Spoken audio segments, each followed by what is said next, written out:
So I really enjoyed the film. And one of the things that I enjoyed most, kind of piggybacking off what we were talking about, is the idea that sometimes we have to face the truth that we, as a culture, like the things that we also have a problem with or could be detrimental to us.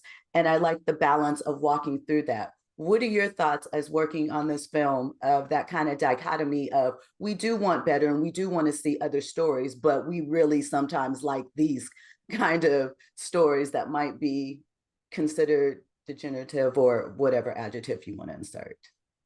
Sure. I think obviously this issue doesn't only relate to film or to literature.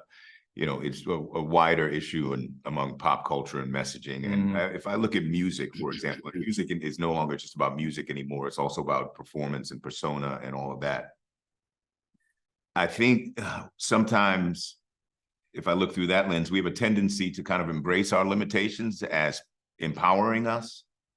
And I do wonder if we need to expand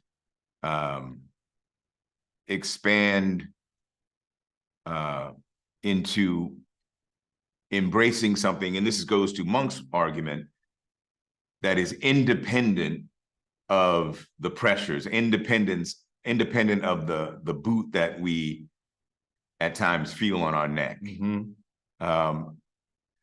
What I see often that kind of concerns me is not solely the narratives that are told necessarily, but the repetitiveness, particularly in music, of the lack of originality, that every sound is the same. That this portrait of masculinity has to be poisonous and toxic in order for it to be valid.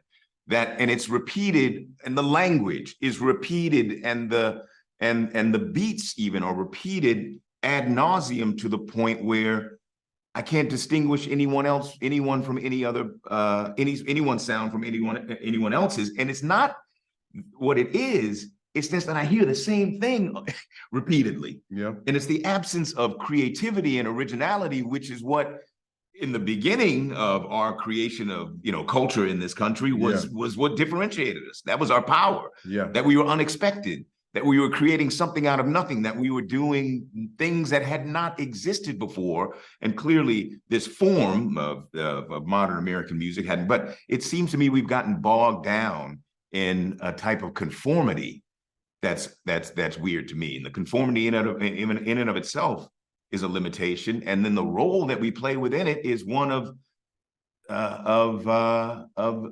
someone who's celebrating and embracing a type of hopelessness.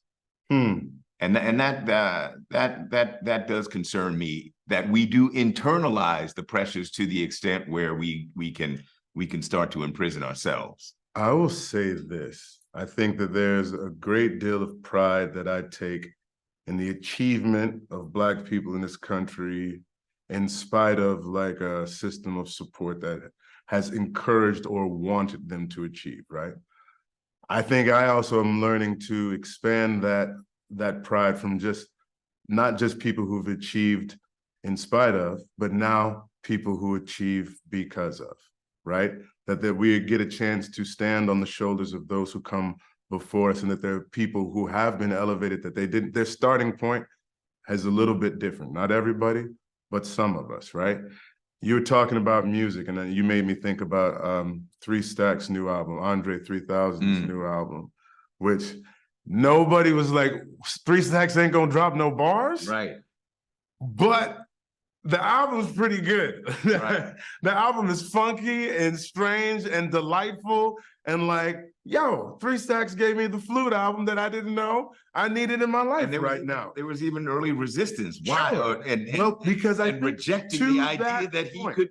To that point, I think we also have to learn how to expand our definition of Blackness, because I think 30 years ago, it would have been very easy for us to say certain stories, certain kinds of music fall within the realm of quote unquote white people shit, right?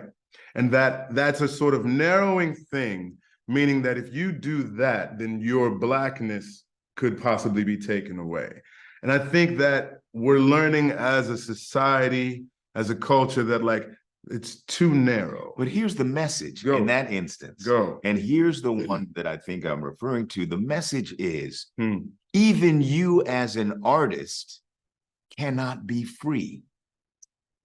And it's a type of madness. You have to be confined to this. This is hip. This represents us.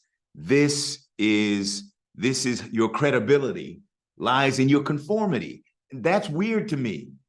It's weird to me. I think there's a yes and. I think there's a way that you can be rooted in your community, but not be defined. Sure, but I'm talking specifically relative to Dre. Yeah. Let that man play his music. And sure. And frankly, how is it your issue that this man picks up and plays the blues? But somehow, that's another issue, the question of the democratization of opinion, where everybody has and who gets to decide what it is. But yeah, man, I mean, I thought that was just the most beautiful, like needed, breath of oxygen into the room. Do your thing. Yeah. Period. And we're learning, I think what you're talking about is we're learning how to give each other the space to be Black, however it manifests within us. I think the only way to not be Black is to be anti-Black and Black. But those are the only folks that hurt my soul. Straight up. That's it.